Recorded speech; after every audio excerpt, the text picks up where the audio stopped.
नमस्कार दोस्तों, स्वागत है आपका आज के एक और नए महत्वपूर्ण वीडियो में।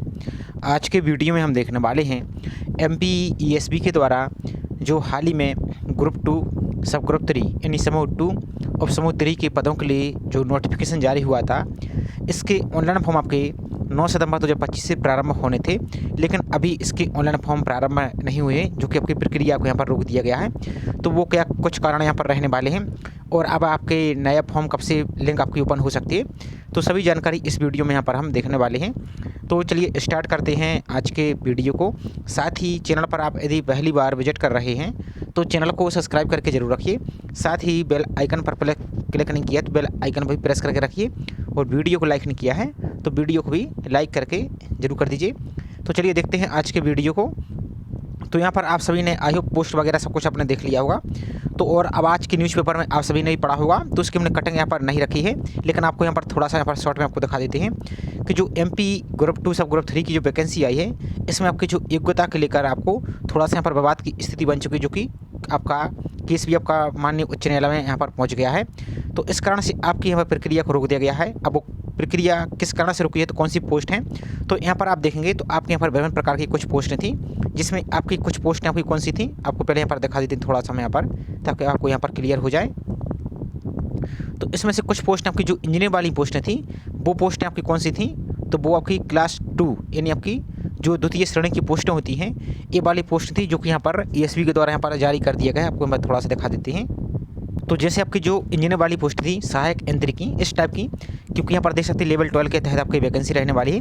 अब जो ये वाली पोस्ट थी, जो द्वितीय श्रेणी की पोस्टें होती हैं, ये वैकेंसी आपकी MPPSC यानी मध्य प्रदेश लोक सेवा आयोग द्वारा ली जाती हैं, लेकिन आप देख सकते हैं विभाग के द्वारा आपको मध्य प्रदेश कर्मचारी जनमंडल यानी ESB को दे दिया गया है।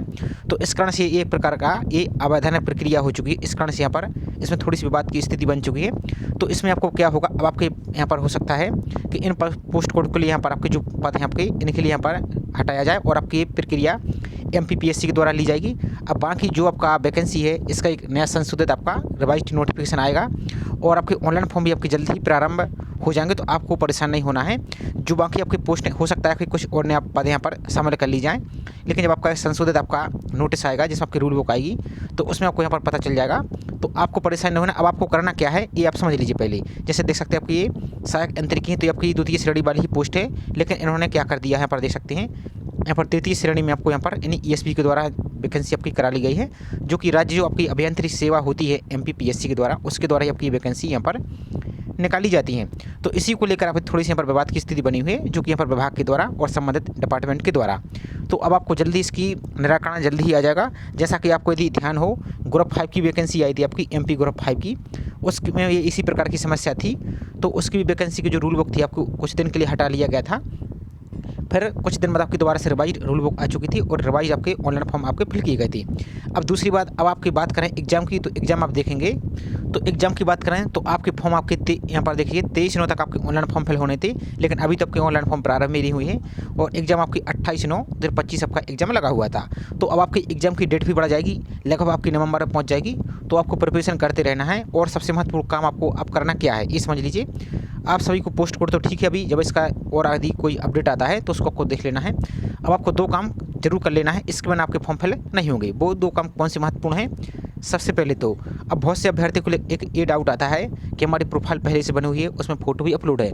तो ध्यान दीजिए, आपका जो आपके ग्रुप MPTET वर्ग 3 के जो भी आपके फॉर्म फिल हो रहे थे, इसी टाइम ESB ने एक फ़ोटो से संबंध आपका एक नया अपडेट लाया है, जिसमें आपकी पहले आपकी फ़ोटो इस प्रकार की फ़ोटो अपलोड होती थी, इस आपकी फ़ोटो होती थी, यहाँ पर आपका नाम होता था और यहाँ पर फ़ोटो खींचने की डेट होती थी।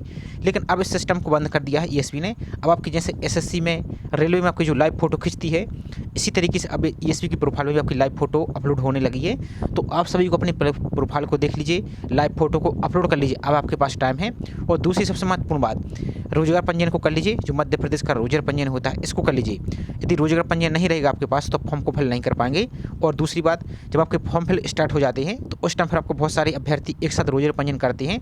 तो रोजगार पंजीयन में क्या समस्या आती है कि OTP की समस्या आती है, OTP नहीं आता है, जिस कारण से आपको सबसे ज़्यादा समस्या हो सकती है। तो अभी आपकी साइट अच्छी तरीके से चल रही है। तो आप सभी क्या कर लीजिए, एक तो अपने ईएसपी की प्रोफाइल को अपडेट कर सकते हैं, लाइव फोटो अपलोड कर लीजिए। अब आपको लाइव फोटो कैसे अपलोड करना है, कैसे अपडेट करना है, कैसे आपको डॉक्यूमेंट चेंज करने हैं, तो इसका मैंने जस्ट कुछ दिन पहले आपको वीडियो अपलोड किया था, लिंक आपको डिस्क्रिप्शन में मिल जाएगी, उसको देखकर अपनी प्रोफाइल को अपडेट कर सकते हैं। दूसरी सबसे महत्वपूर्ण बात, जो कि रोजर पंजीयन है उसको कैसे करना है, तो रोजर पंजीयन का भी हमने आपको वीडियो प्रोवाइड किया है, जो कि एमपी के अभ्यर्थी और जो एमपी से बाहर के अभ्यर्थी दोनों के लिए प्रोसेस हमने बताई, तो उसकी लिंक भी आपको डिस्क्रिप्शन में मिल जाएगी, तो उसको देख सकते हैं। और बाकी जो आपकी पोस्ट हैं ये आपकी यहाँ पर रहने वाली हैं, बाकी सेम रहेगी। अब उसमें कुछ और जानकारी है, जैसे मान लीजिए जिसके आधार कार्ड में कोई समस्या है आपके नाम में, डेट में, तो अभी आधार कार्ड को अपडेट करा लीजिए ताकि आपको बाद में कोई समस्या ना हो। और ये सब आपके फायदे के लिए यहाँ पर बात बताई जा रही है। अब इसको यदि उचित लगे तो आप कर लीजिए, नहीं तो फिर बाद में आपको डॉक्यूमेंट वेरिफिकेशन के टाइम आपको पता चल ही जाएगा कि क्या आपके साथ यहाँ पर प्रक्रिया होने वाली है। यदि कोई मिस्टेक रहेगी तो कोई सीधा बाहर कर दी जाएगा, आपको फिर समझने का मौका नहीं मिलेगा। दूसरी बात, आपका सिलेबस है जो, तो पार्ट ए का सिलेबस और पार्ट बी का सिलेबस सेम रहने वाला है, तो इसमें आपको थोड़ा सा दिखाई देते हैं हम थोड़ा सा। तो ये आपका पार्ट ए का सिलेबस है जिसमें के 100 क्वेश्चन आने वाले हैं, तो इसकी अपनी प्रिपरेशन को कर दीजिए। और पार्ट बी के संबंधित विषय से जो सिलेबस आपका यहाँ पर देखेंगे, जब आपके अलग अलग पोस्ट कोड यहाँ पर रहता है, ये पोस्ट कोड के अनुसार, तो जो भी आपके यहाँ पर जिस पोस्ट के लिए अप्लाई यहाँ पर करेंगे, तो उनका भी सिलेबस को यहाँ पर आप अपनी प्रिपरेशन को यहाँ से करते जाइए। और जैसे इसकी ऑनलाइन फॉर्म आपकी जल्दी प्रक्रिया प्रारंभ हो जाएगी, तो आपको इसको लेकर परेशान यहाँ पर नहीं होना है। बाकी बात करें यहाँ पर, तो हम देख सकते हैं यहाँ पर कुछ भी अभी अपडेट नहीं है। यहाँ पर देख लीजिए, अभी आपका ग्रुप 2 सब ग्रुप 3 रूल बुक आपको 9 तारीख से यहाँ पर अभी भी दिखा रहा है, लेकिन जब इसकी ऑनलाइन फॉर्म वाले पोर्टल पर आएंगे तो अभी इसमें कुछ भी यहाँ पर शो नहीं हो रहा है। तो आपको परेशान नहीं होना है, आपके लिए थोड़ा सा टाइम ही मिल गया है, आपके लिए अच्छी बात है। लगभग आपका नवंबर में 15 दिन तो आपके एक्स्ट्रा फॉर्म में बढ़ जाएंगे, और आपका लगभग 15 दिन वहाँ एक्स्ट्रा एग्जाम के लिए समझ लीजिए। तो इस प्रकार से पूरी प्रक्रिया रहने वाली है। तो आपको अभी सिर्फ जो आपको काम बताया है ये काम आपको कर लेना है, इसमें आपको कोई भी यहाँ पर समस्या नहीं रहेगी। बाकी अपनी प्रिपरेशन को करते रहिए, और जैसे इसकी संबंधित रूल बुक और रिवाइज्ड रूल बुक आती है तो उसकी भी आपको अलग से जानकारी प्रोवाइड कर दी जाएगी। और ऑनलाइन फॉर्म के जैसे प्रारंभ हो जाते हैं तो उसका भी आपको वीडियो अलग से प्रोवाइड कर दिया जाएगा। साथ ही एक काम और कर लीजिए, अभी आप जो आपको रूल बुक आई है इसको आप डाउनलोड कर लीजिए, और आराम से जो आपको यहाँ पर इंस्ट्रक्शन दी है इसको जरूर पढ़ लीजिए। क्या पढ़ना है, तो यहाँ पर देख लीजिए। एक बात और, आपके कौन कौन से आपको यहाँ पर डॉक्यूमेंट लगने हैं, तो डॉक्यूमेंट तो आपको पता ही है। आपको जो प्रोफाइल वाला अपडेट देखेंगे तो उसमें 10th की मार्कशीट, यदि आप रिजर्व कैटेगरी से तो आपकी जाति प्रमाण पत्र लगेंगे। दूसरी सबसे महत्वपूर्ण बात, आपको करना क्या है, यदि आप फाइनल ईयर में और फाइनल सेमेस्टर में चल रहे हैं तो फुल फॉर्म आपको अप्लाई नहीं कर पाएंगे, क्योंकि यहाँ पर आपको कंप्लीट यहाँ पर जानकारी मांगी जाएगी। और आपको एक बात और, आपको गुमराह नहीं होना है। आप यहाँ पर इंस्ट्रक्शन पढ़ेंगे तो फॉर्म फिल की जो लास्ट डेट रहेगी, अब आपकी लास्ट डेट तो अभी यहाँ पर फॉर्म ही स्टार्ट नहीं हुआ है, तो जो भी आपकी फॉर्म फिल की लास्ट डेट रहेगी उसी तक आपकी जो क्वालिफिकेशन है वो आपकी कंप्लीट होनी चाहिए। यदि आप रनिंग में हैं और फाइनल सेमेस्टर में चल रहे हैं तो आप किसी की बात मत आइए। आपको हम थोड़ा सा डेट ही दिखा देते हैं यहाँ पर, ताकि आपको क्लियर यहाँ पर हो जाए। तो यहाँ पर आप देख सकते हैं कि पात्रता शर्तें तथा शिक्षण तकनीकी व्यवसाय योग्यताएं, तो अभ्यर्थी को उसके द्वारा अपना आवेदन प्रस्तुत करने की तिथि को, यानी जैसे मान लीजिए आप आज ही फॉर्म फिल कर रहे हैं तो आज ही आपके पास जो सभी कंप्लीट योग्यता है वो आपके पास यहाँ पर होनी चाहिए। मांगकर्ता विभाग के द्वारा भर्ती नियमों के उपबंधों के अनुसार शिक्षण व तकनीकी या व्यावसायिक अर्हताएं आपको धारण करना अनिवार्य होगा। इस प्रकार की योग्यता का उल्लेख मांगकर्ता विभाग, अब जो भी आपकी डिपार्टमेंट है, जो आपकी पोस्ट आई है उसके द्वारा मंडल को भेजे गए मांग पत्र में अनिवार्य रूप से करना होगा। यहाँ पर देख लीजिए। बाकी यहाँ पर आपकी जो डेट ऑफ बर्थ है और सब कुछ यहाँ पर आप इसको देख सकते हैं बाकी।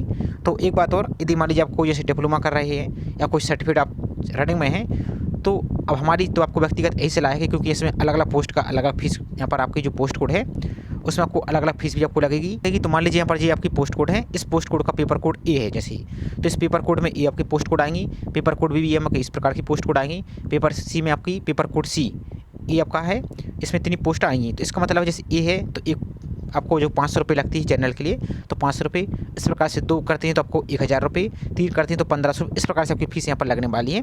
तो हमारी तो व्यक्तिगत यही सलाह है कि यदि आपके पास कंप्लीट योग्यता नहीं तो उस पोस्ट कोड को मत छेड़िए, उसमें अप्लाई मत कीजिए। और मान लीजिए यदि गलती से आपका उसी पोस्ट कोड में आपका सिलेक्शन हो गया और आप दूसरी पोस्ट में सिलेक्ट, अब इसमें एक प्रक्रिया और होती है कि आप जैसे किसी पोस्ट प्रेफरेंस फिल करेंगे तो जो आपका सिलेक्शन होगा सिर्फ एक पोस्ट कोड के लिए आपका सिलेक्शन होगा और उसी के लिए आपको डॉक्यूमेंट वेरिफिकेशन के बुलाया जाएगा, बाकी अन्य पोस्ट कोड के लिए आपका वेटिंग में रहेगा। अब मान लीजिए अब जिस पोस्ट कोड के लिए आपका सिलेक्शन हुआ उसकी आपकी योग्यता आपके पास नहीं है तो फिर आपको वहाँ पर बाहर कर दिया जाएगा। अब मान लीजिए जो वेटिंग में आपका नाम है और मान लीजिए जो अभ्यर्थी सिलेक्ट हो चुका है, अब वो यदि पोस्ट छोड़ता नहीं है तो फिर आप यहाँ से भी जाएंगे और वहाँ से भी जाएंगे, इसलिए आपको सोच समझ के फॉर्म फिल करना है। बाकी फिर आपकी मर्जी, आपको नोटिफिकेशन को पढ़ के ही आपको ये प्रोसेस करना है। तो छोटी सी इन्फॉर्मेशन थी, आई होप जानकारी आपको पसंद आई होगी। तो चलिए मिलते हैं इसी तरीके से एक और नई जानकारी के साथ। जय हिंद।